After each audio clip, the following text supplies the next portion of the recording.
দর্শক, গাইবান্ধার গোবিন্দগঞ্জে আবারও রহস্যজনক মৃত্যু আমরা ইতিমধ্যেই দেখতে পেয়েছি। 4 নম্বর ওয়ার্ডে আরেকটি মৃত্যুর ঘটনা পেয়েছি। কে কথা বলবে? যে আপনি একটু কথা বলতে পারবেন? যে কি ঘটনা একটু যদি বলতেন, ওনার পরিচয় কি? উনি হচ্ছে তালতলা স্কুলের মাস্টার। আচ্ছা, নাম কি ওনার? কি রুমা নয়, আর একটা শামসুন নাহার রুমা। আচ্ছা, ওনার নাম। উনি মানুষ কেমন? উনি খুবই ভালো মানুষ, আমাদের সঙ্গে সারাক্ষণই থাকতো। উনি সকালে উঠে আমার বাসার যেত, আজকে যায়নি। আমি 12টার দিকে আরেকজনক বলতেছে আজকে আসলো না কেন, তারপর ওই মনে হয় বাসাত নাই, কোথাও গেছে, সেই পর্যন্তই আছে। তারপরে 2টার দিকে আমার ছেলে মাদ্রাসায় পড়ে, আমি নিতে যাচ্ছি, যাওয়ার সময় দৌড়ে দৌড়ে যাচ্ছি, দেরি হচ্ছে খেয়াল করিনি। আসার সময় আস্তে আস্তে আসতেছিলাম, আসতে দেখি হচ্ছে গেটটা খোলা। তা আমি বলতেছি গেট তো খোলা থাকে না, ম্যাডামের গেট খোলা কেন? তারপরে আসলাম, যাচ্ছি আর বলতেছি ম্যাডাম ম্যাডাম ও ম্যাডাম, তা কথা নাই। প্রথম কি আপনি দেখছেন? হ্যাঁ, কথা বলতেছে না, ম্যাডাম ম্যাডাম চিল্লাতে চিল্লাতে যাচ্ছিলাম আমি। ওই গেট পর্যন্ত গেছি, আগে ভিতরে ঢুকিনি, আমার বাচ্চাকে পাঠিয়ে দিছি। বাচ্চাকে বললাম বাবা দেখো তো ম্যাডাম কথা বলতেছে না কেন? তা যায় বলতেছে, ঘুরে এসে দেখে বলতেছে মা ম্যাডাম হচ্ছে পড়ে আছে নিচে, কাপড় চোপড় সরে ছিটে পড়ে আছে। তা আমি আবার ফির পাঠাচ্ছি বাচ্চাকে, আবার যা দেখে আসো, তো কয় না মা ম্যাডাম নিচে পড়ে আছে। তারপর আমি দৌড়ে গেছি, যা মনে করছি বেঁচে আছে। তারপর আমি মুখের এটি বাঁধা ছিল, এটা আমি খুলতেছি। হ্যাঁ, মুখটা বাঁধা ছিল। আমি এই গেটটা খুলতেছিলাম আর বলতেছিলাম ম্যাডাম ও ম্যাডাম ম্যাডাম কি হয়েছে, খুলিছিলাম আর না সারা নাই। তারপর আমি দৌড়ে যাই, ভাবি বললাম মামুন ভাই ফোন দেন তো, ওখানে হচ্ছে ম্যাডাম মরে গেছে। তারপরে সবাই আবার ফির ডাকে নিয়ে আসলাম সবাইকে। আচ্ছা, ওনার সাথে আমার খুব ভালো সম্পর্ক, আমার বাড়ি আমার বাসাতে বেশি সময় থাকে। হ্যাঁ, পা বাঁধা, হাত বাঁধা, মুখ বাঁধা। আপনারা কি এটা কি ভাবছেন? এটা কি রহস্যজনক মৃত্যু না খুন? কি ভাবছেন এটা? কিছুদিন আগেও চুরি হয়েছে এই বাড়িটা। হ্যাঁ, 1 মাস হয়নি এই বাড়ির সোনা দানা। হ্যাঁ, একাই থাকে, ওনার ছেলে ঢাকায় থাকে। ওনার নাই হাজবেন্ড নাই, উনি একাই থাকে। কিছুদিন আগে, এখন থেকে 15-20 দিন আগেই চুরি হয়েছে বাসাটা। আচ্ছা, উনি ছিল না, উনি বগুড়ায় ছিল অনুষ্ঠানে। এর আগে 2 লক্ষর মতো হবে সোনা দানা সহ। আচ্ছা, আপনারা তাহলে কি এটা খুন ভাবছেন? তাই মনে হচ্ছে তো। মানে এটা কি মানে শত্রুতামূলক ভাবে নাকি চুরি করতে এসে, কোনটা ভাবছেন আপনারা? এখন আল্লাহ জানে, এখন তো বলতে পারবো না। বুঝতে পারছি। আচ্ছা, আমরা একটু আশেপাশে একটু দেখানোর চেষ্টা করছি। আমরা যেখানে আছি এটি গাইবান্ধার গোবিন্দগঞ্জ পৌরসভার 1 নম্বর ওয়ার্ড। এখানে ইতোমধ্যেই প্রশাসন রয়েছে এবং ক্রাইম সিনের জন্য সিআইডি টিম এখানে এসছে এবং গোবিন্দগঞ্জ থানার অফিসার ইনচার্জ মোহাম্মদ মোজাম্মেল হক তিনিও কিন্তু এখানে আছেন এবং তিনিও পরিদর্শন করছেন গোবিন্দগঞ্জে। এই এখন পর্যন্ত এই সপ্তাহে প্রায় 3টি খুনের ইতিহাস হয়ে গেল, যেটি আসলে দুঃখজনক। গাইবান্ধার গোবিন্দগঞ্জের এই যে বর্তমান অবস্থা রয়েছে, খুন, আহাজারি, ছিনতাই, অপহরণ, এগুলো নিয়ে আসলে এলাকাবাসী সন্তোষজনক নয়। তবে আমরা চেষ্টা করছি আপনাদের জানানোর। এটি গাইবান্ধার গোবিন্দগঞ্জ পৌরসভার 1 নম্বর ওয়ার্ড। এটা কি পাড়া ধরে? 4 নম্বর ওয়ার্ড। 4 নম্বর ওয়ার্ড, 5 নম্বর ওয়ার্ডের মধ্যে 4। আচ্ছা, ঠিক আছে, 5-এর মধ্যে আছে। আচ্ছা, 4। আচ্ছা, এটা কি পাড়া ধরে? এটা আচ্ছা, চক গোবিন্দ হাসপাতালের পিছনে শামসুন নাহার রুমা বীজ অফিস, না বীজ অফিস? আচ্ছা, পুরাতন বীজ অফিসের পাশে এটি আজকে ঘটনা ঘটেছে।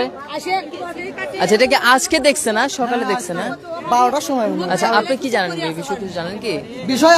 আমরা এলাকাবাসী তো আমাদের ওই ভাবিটা দেখার পরে তো জানাজানি হয়েছে। তারপরে আমরা এসে দেখি যে এই অবস্থা, হাত পা বাঁধা, মুখ বাঁধা পড়ে আছে। তারপরে আমি ফুলবাড়ি গেলাম, ফুলবাড়ি যায় খবর দিয়ে আসলাম তার বাপ মায়েকে।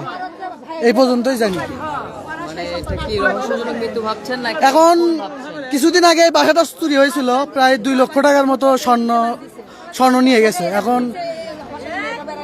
এখন আপনার এটা রহস্যজনক কিনা সেটা বলতে পারবো না, এখন সেটা উপর আল্লাহ জানে। পরিকল্পিত হত্যা সেটা বলতে পারবো না, কিন্তু এটা এখন আপনারা দেখেন। আচ্ছা, ঠিক আছে। এখানে যেহেতু প্রশাসন রয়েছে, স্থানীয় জনগণ, সতর্ক মহল যারা রয়েছেন তাদেরও বক্তব্য নেওয়া হচ্ছে। এটি গোবিন্দগঞ্জ পৌরসভার 4 নম্বর ওয়ার্ড এবং 5 নম্বর ওয়ার্ডের মাঝামাঝি একটি অংশ গোবিন্দগঞ্জ পুরাতন বীজ অফিসের পাশে ইতোমধ্যেই প্রশাসনের তৎপরতা দেখতে পাচ্ছি।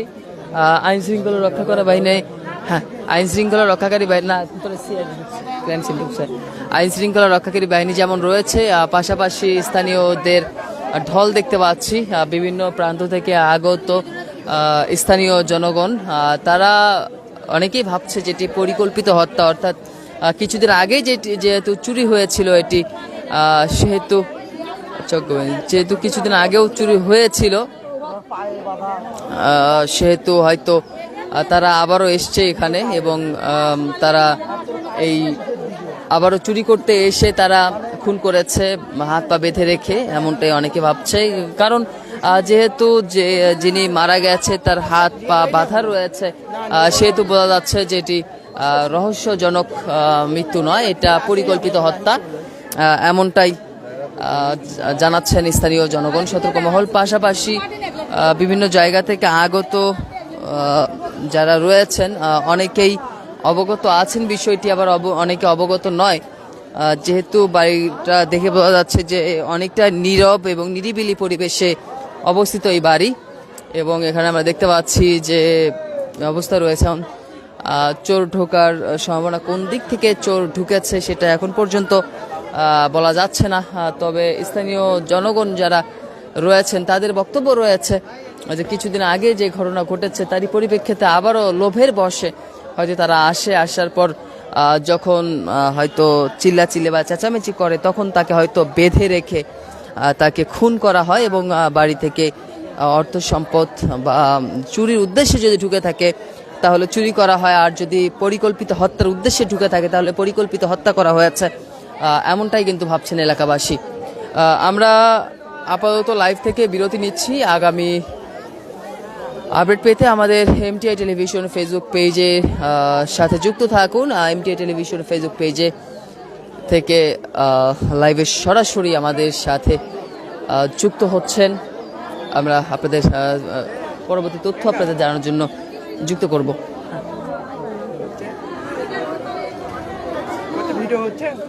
লাইভ